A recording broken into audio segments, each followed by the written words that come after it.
сумкаға қажетті заттар міндетті түрде әрине ол канва, ине бізге керек, сосын пришивной магнит, осымен көрсетемін. Мынадай лентамен рулон, моток, екеу, 1,5-2 жетеді. Одан кейін полукольца, егер жаңағы цепь, ручка кигізетін болсаңыз сумкаға. Осымен көрсетемін қалай жасайтынымызды. Міне осы заттар. Ең алдымен инемізге жіпті немесе лентаны кіргізіп аламыз. Кішкене ұзынырақ қылып, мұны қырқамыз. Соңғы жағы. Енді міне канваны аламыз да, қараңыз. Ең бірінші клеткаға асты жағынан саламыз инені.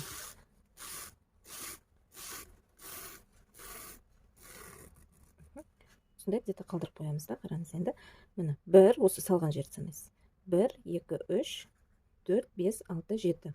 7-ші клеткадан міне 1, 2, 3, 4, 5, 6, 7. Астынан саласыз. Ой, үстінен саламыз бұл жерде.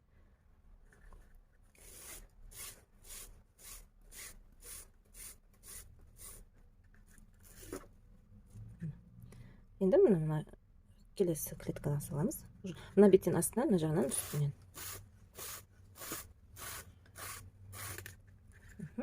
И мына келесі клетка.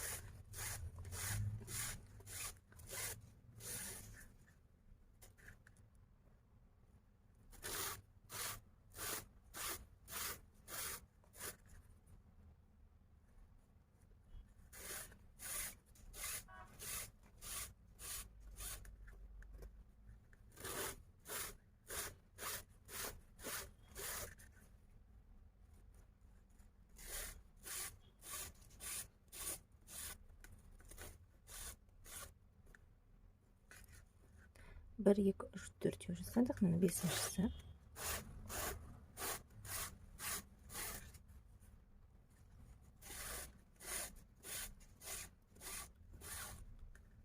Алтыншысы.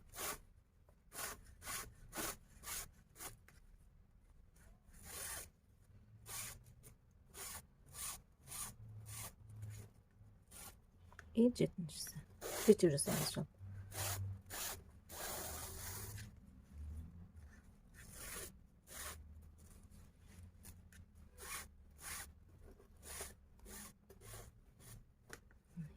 Бір, екі, үш, төрт, бес, алты, жеті. Мына жақта солай болу керек. 1, 2, 3, 4, 5, 6, 7. Мына. Бірінші квадрат сияқты. Енді екіншісін, мынаны былай жасадық қой, екіншісін былайынан қарама-қарсы жасаймыз. Ол үшін қараңыз, мына. Біз қазір мына клеткаға жаңа кіргіздік қой, соған қайтадан астынан кіргіземіз, қараңыз. Мына жақ емес, мына осының ішінен.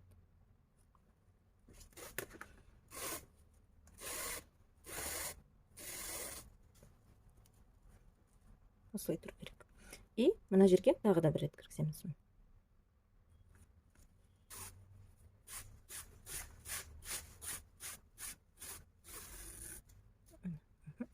Енді былай.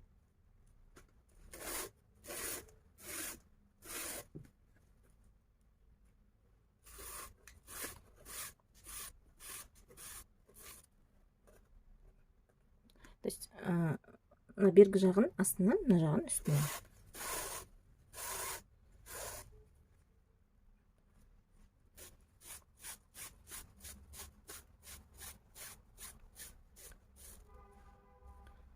Мына жерге, мысалы, мына клеткаға, мынаған да байланысты екеуін де кіргізді. Себебі келесісінен бастаған болсақ, мына жер ашық болып көрініп қалады. Сол үшін келесі 1, 2, 3, 4-шісі.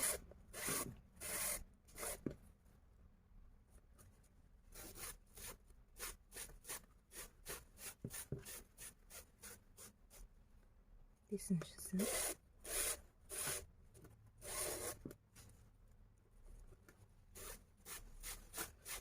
Өзіңізге комфортны ұзындықта мынаны қырқып алу керек. Ең басында. Так, 5-еу болма. 1, 2, 3, 4, 5, 6.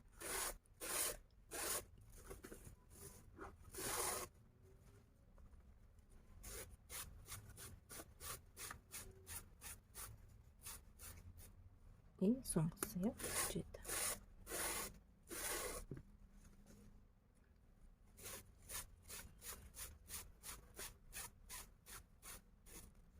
жеті.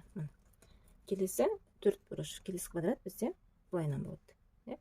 Ол үшін қараңыз, мына клетканы қазір кіргізген санаймыз, содан жетіншісін қараңыз, кірген клеткаға 1, 2, 3, 4, 5, 6, 7. Осы жерге кіргіземіз. Жетінші. Енді мына клеткаға тағы бір рет.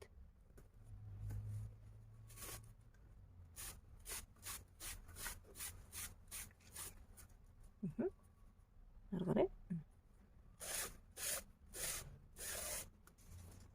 И мына қатарға қазір кіргізіп шығамыз, қайтадан істеп шығамыз. Әйтпесе ашық болып көрініп қалады. Мына жерге кіргіземіз.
Міне, үшінші төртбұрыш бізде.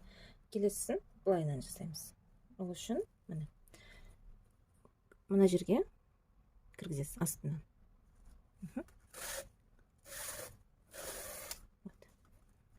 И міне ең соңғысын клеткаға үстінен кіргізесіз. Мына жаққа кетіп қалмаңыз.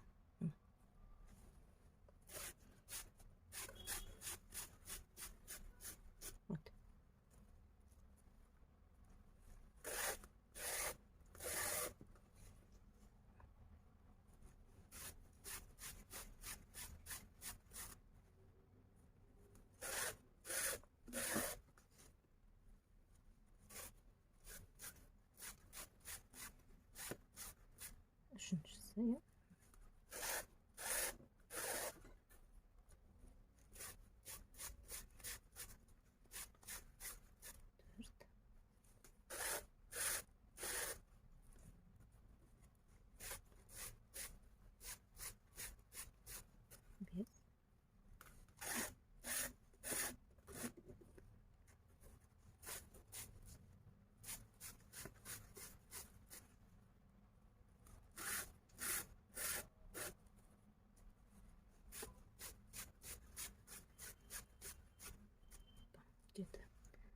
бір, екі, үш, төрт, бес, алты, жеті. Енді қараңыз, мына жерде қанша клетка қалды бізде? 1, 2, 3, 4, 5, 6. Мына жетінші болып саналады, дұрыс. Келесісін мына бағытта жасаймыз. Ол үшін мынаған кіргіземіз. Астынан мына жерге қайтадан үстінен.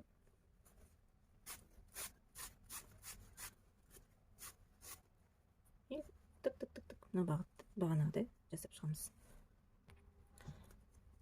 Мына жаққа кіргізуді ұмытпаймыздар. Мына жақтан кетіп қалмаңыздар. Міне.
бірінші қатар осылай аяқталады.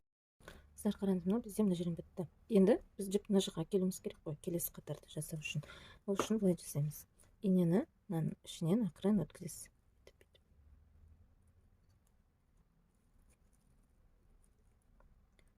Мына бір қатарын қалдырасыз да, осы жерге өткізесіз былай. Білінбейді негізінде. Көрдіңіз бе, уже білінбейді. И жіпті мына жерден шығарасыз.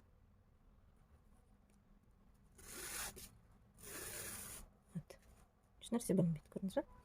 Енді келесі квадратты жасаймыз, былай мынандай бағытта. Ол үшін мына бірінші қатар болып есептеледі. 1, 7 санаймыз. 1, 2, 3, 4, 5, 6, 7. 1, 2, 3, 4, 5, 6, 7. Мына жерге кіргіземіз. Сосын мына қатар емес, бірінші қатар бізде мына жақ астынан кіргіземіз.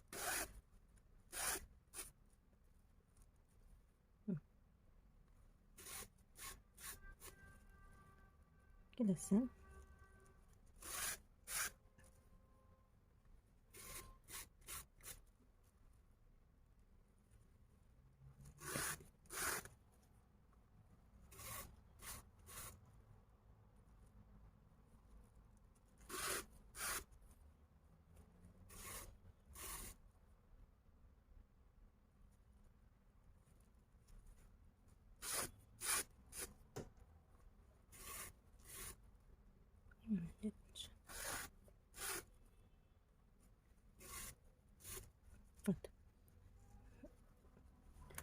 Енді санаймыз, бірінші қатар 2, 3, 4, 5, 6, 7. Мына жақтан көрсек те болады. Мына жерін бітіп тұр ғой, әр қатар. Астынан кіргіземіз. Мына жерге қайтадан кіргіземіз. Әрі қарай жалғастыра береміз. Ұмытпау керек нәрсе, мына бірінші қатар, әрбір бірінші қатар мына жерлер болып саналады. Мына жер емес, мынаның асты жағы. Мына жер. Осылай жалғастырамыз. Осылай мына жерге дейін тоқимыз, тігеміз, ары қарай көрсетемін. Қыздар, немесе мына жібім бітіп қалды. Кішкене қалды ма, осылай шығара салыңыз, и мынаны пока оставьте. Соңынан жөндейміз. Шығарасыз, келесі лентаңызды жібіңізді алып, ары қарай жалғастырып кете бересіз. Ананы соңында көрсетемін, қалай жөндейтінімізді. Жібімді жаңаладым мен, қалды осылай. Енді мына асты жағынан мына жерден кіргіземіз, қай жерін бастауымыз керек.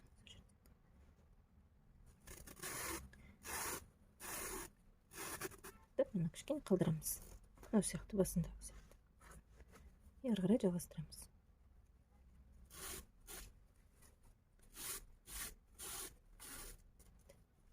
Бай.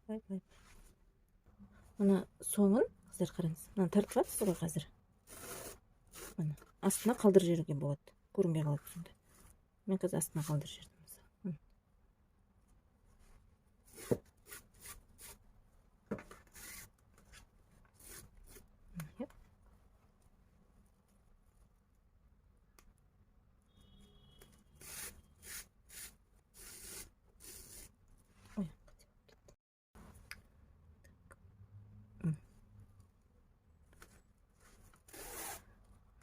Тартқан кезде астында қалса болады, көрінбейді.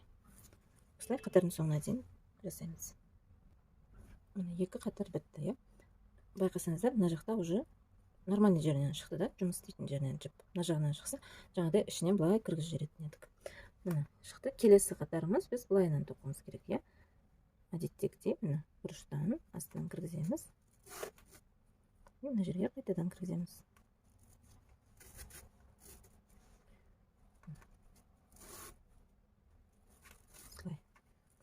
Осылай жалғастыра береміз. Ары қарай ешқандай қиындық жоқ. Осылай жасап, мына жаққа дейін келіңіздер, сосын тағы бір көрсетемін. Міне қыздар, бізде үшінші қатар бітті. Жіп мына жерде қалды. Не істейміз? Астынан мына жақтан кіргіземіз.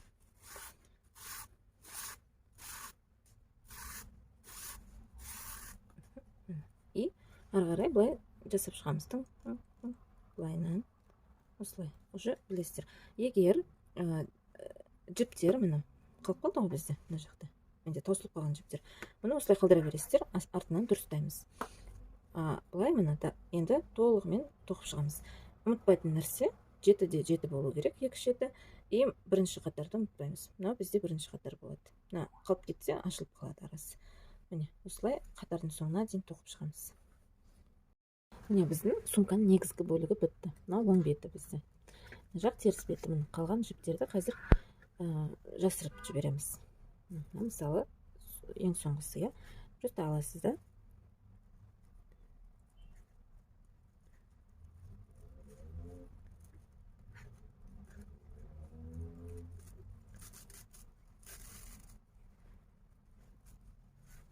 Ешқандай несі болмайды да, оның белгісі. Осылай жасырып жібереміз.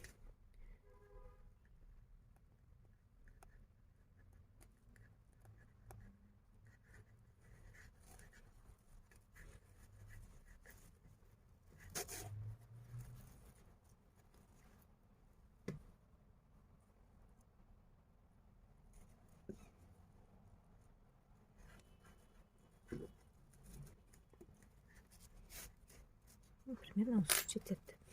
И қырқамыз. Ол шығып кетіп ешнәрсе болмайды кейін. Тоқыманың бір жақсысы сондай, бір жақсы жері. Барлық міне артық жіптер бар ғой, соның бәрін солай жасаймыз. Кіргізесіз.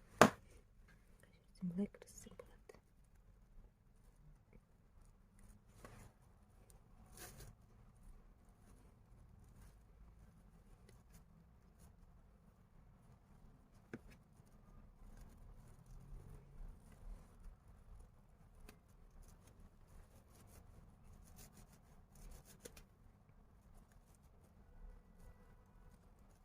Артық қырып тастайсыз.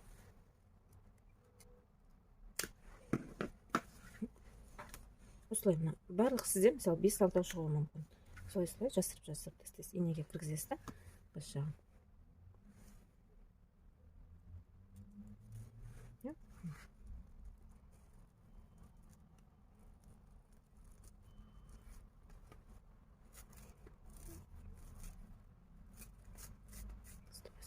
Қырып тастаймыз. Артық неден арыламыз.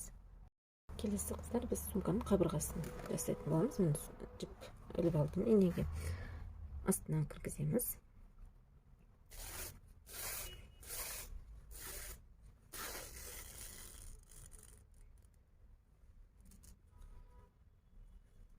Мына жерде 18-де 7 бізде клетка саны.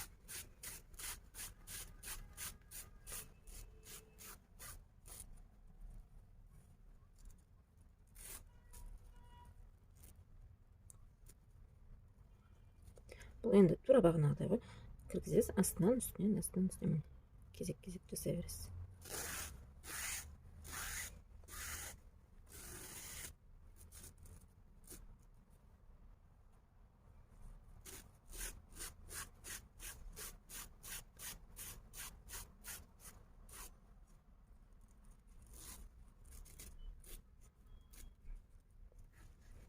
Жетеу жасайсыз. Екеу істедік қой. 1, 2, 3, 4, 5, 6, 7.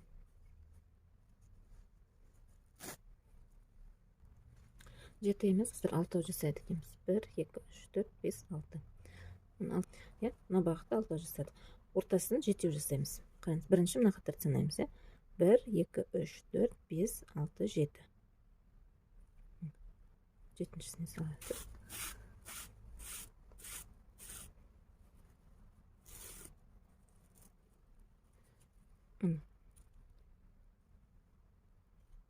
Бірінші қатар деп, мынаны есептетіп, ұмыт кетпеңіз бұған.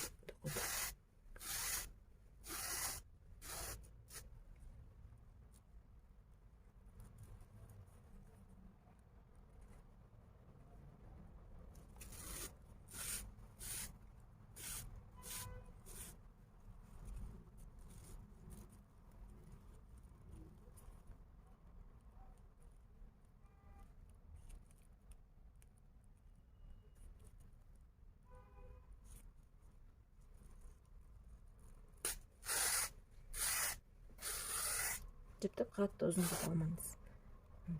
Некомфортно болып кетеді.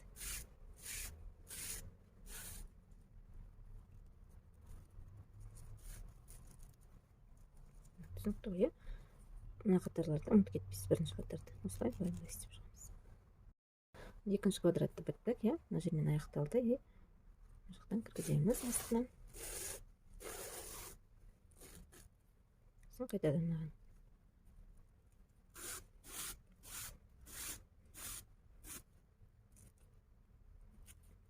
Енді қараңыз, біріншісі ғой бізде.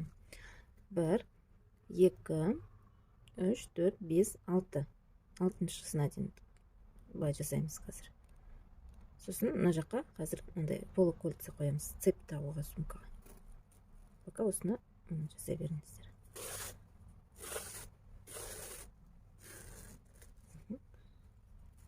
Осылай 6-ауын жасаймыз. Мына жерге келіп біту керек. Міне қыздар, 6-ау істедім мен. Енді мына жерге біз мындай полукольца қоямыз. Сумканың біткенде мына цепочканы кигізу үшін. Бітті ғой, мына қараңыз. Мынаған кіргіземіз. Егер полукольца жоқ болса, сізде мына аяқтай саласыз жетеу қылып ше. Мына қайтадан мынаған кіргіземіз.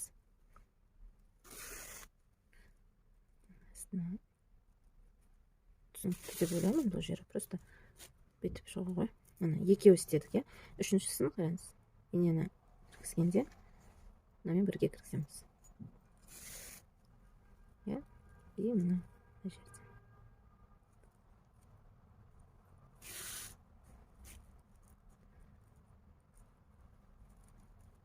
Үшіншісін осылай жасаймыз. Төртіншісін ине кіргізесіз, полукольцаға кіргізесіз.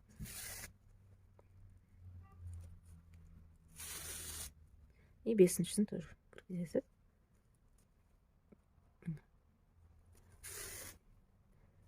Ортасындағы 3 клетканы полукольцамен бірге аласыз да.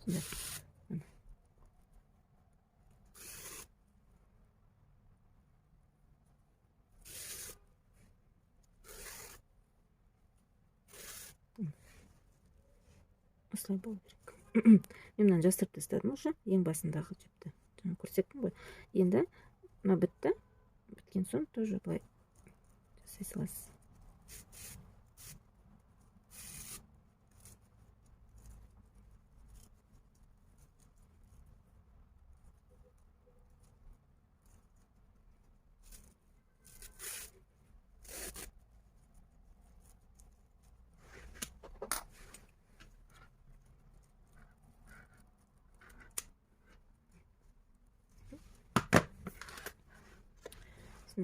Екі қабырғасы сумканың. И мына основное полотно. Енді біз сумканы жинаймыз. И мына екеу екі жағында. Қазір көрсетемін, қалай жинаймыз. Основное полотноны теріс жағын аламыз. Көрініп тұр ғой, мына әдемі жағы, оң жағы. Теріс жағын өзімізге қаратамыз. Бір боковушканы алып, оң жағын өзімізге қаратамыз. Міне, бұлай қоямыз. Енді қараңыз, инені боковушкаға кіргіземіз. Ең бұрышына.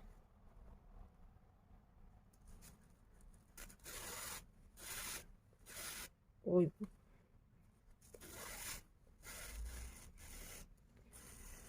Міне, примерно осылай алып қаласыз. Сосын, мына полотноға кіргіземіз да, инені. И мына основной, боковушкаға тағы кіргіземіз. Тура осы жаңа кіргізген бұрышына.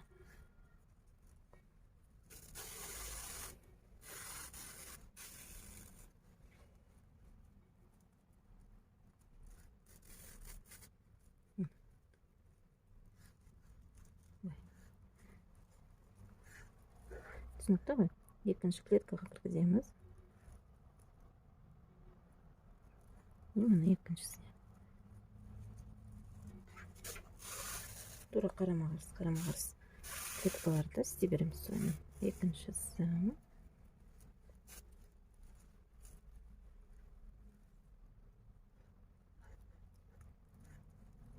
Үшіншісі.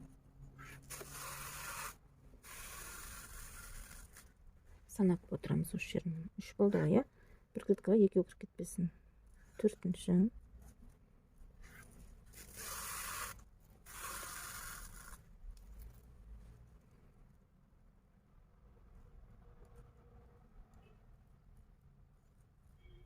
5,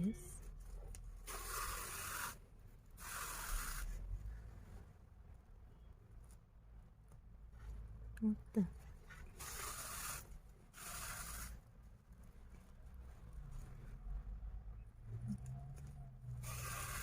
7. Осылай санайсыз да, мына жерге дейін істейміз, сосын тағы көрсетемін. 7 болды қазір. 18 болды. Енді былай жасаймыз, ары қарай бұрамыз да сумканы. Келесі клеткаға кіргіземіз. Жерге 2 еселеп еш нәрсе жасамаймыз. 18 болды, ары қарай санай береміз, жалғастырып. 19,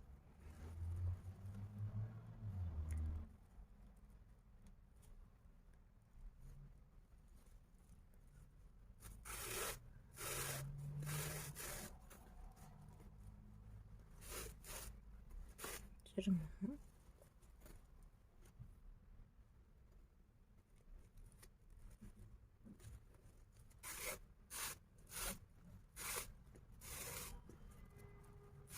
21, 22.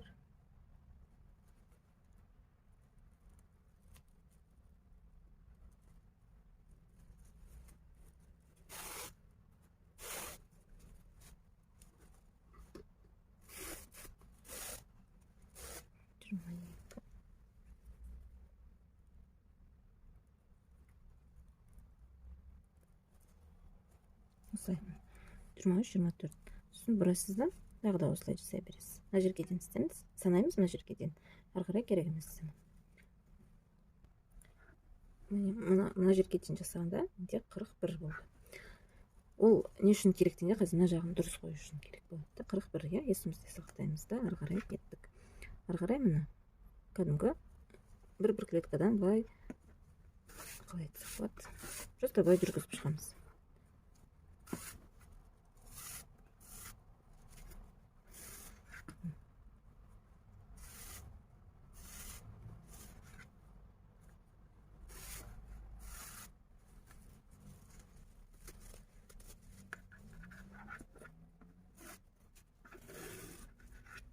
Түсінікті ғой, қыздар? Просто бір клетка мына жақтан да бәрінен былайынан жасап келеміз да, мына жерге.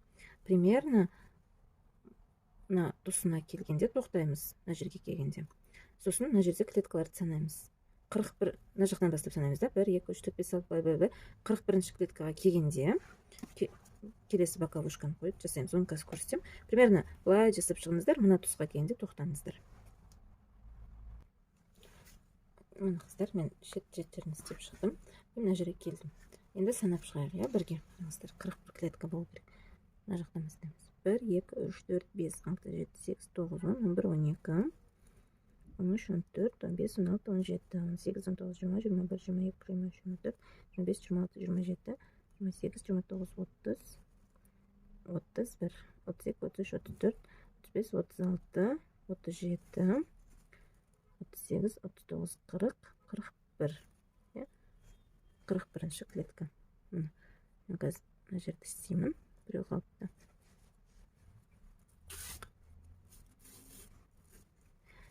Примерно мына тұс дұрыс сияқты.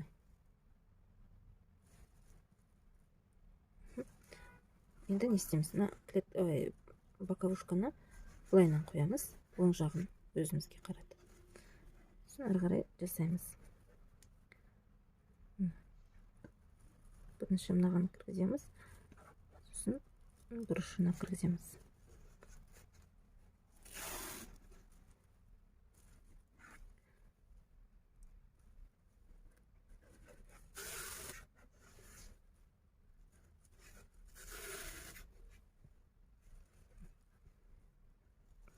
Главный нәрсе бұл жерде клетка санын дұрыс санап, дұрыс жеріне қою.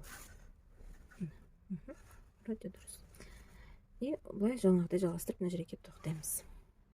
Қыздар, міне айналдырып әкелдік. Мына жерге біттік, сосын жіптің мына біріншісіне кіргізесіз да.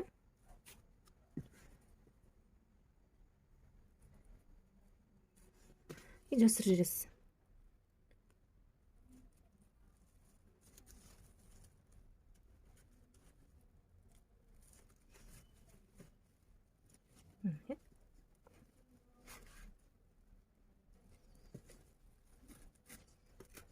тастайсыз. Сосын енді мына шеттері бар ғой, соны біз түзулеуіміз керек. То есть аласыз, бір жіпті өткізесіз да инеден.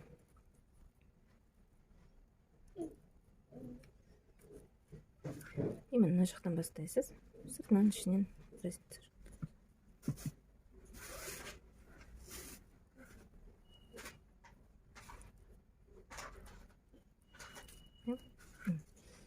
Осылай бір-бірден өткізіп шыға бересіз.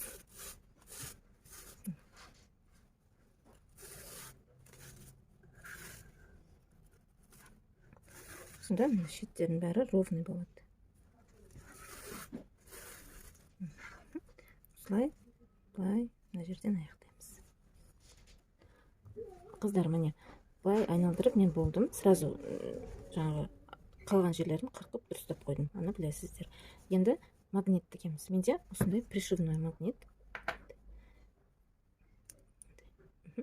Просто түсінікті деп ойлаймын. Міне мен мына жағын тіктім біреуін, жұқа жағын клапанға тігесіз, қалың жағын астына тігесіз. Былай қоямыз да, ине жіп, былай кәдімгідей қарапайым тігіп аяқтаймыз сумканы. Оны көрсетпей қояйын. Сонда осылай екі шетінен жабылатын болады. Екі магнит, полукольцамыз бар. Сумка осылай аяқталады. Қазір аяқталғанды тағы көрсетемін. Сосын ручка немесе цепочка не кигізесіз, өзіңіз кигізесіз оны. Подклад керек емес деп ойлаймын, білмеймін. Қалауыңызға қарай істесеңіз болады. Канваға керек емес сияқты. Қыздар, міне біздің сумка клатч дайын болды. Мен пришивной магнит тігіп шықтым. Іші былай. Магнит қаламасаңыз, кез келгенде портфельный замок қойсаңыз болады. Сосын мен мындай ручка таңдадым. Карабин болса болды, мына жерінен кіргізіп полукольцадан жасай бересіздер. Немесе просто цеп кигізсеңіз болады. Немесе ешнәрсе кигізбесеңіз, осылай ұстауға да болады бұны. Осылай. Вот, жеп жеңіл, вместительный, ішіне көп нәрсе сыяды. Клатч дайын. Рахмет. Жасап көріңіздер, міндетті түрде лайк, комментарий күтемін сіздерден.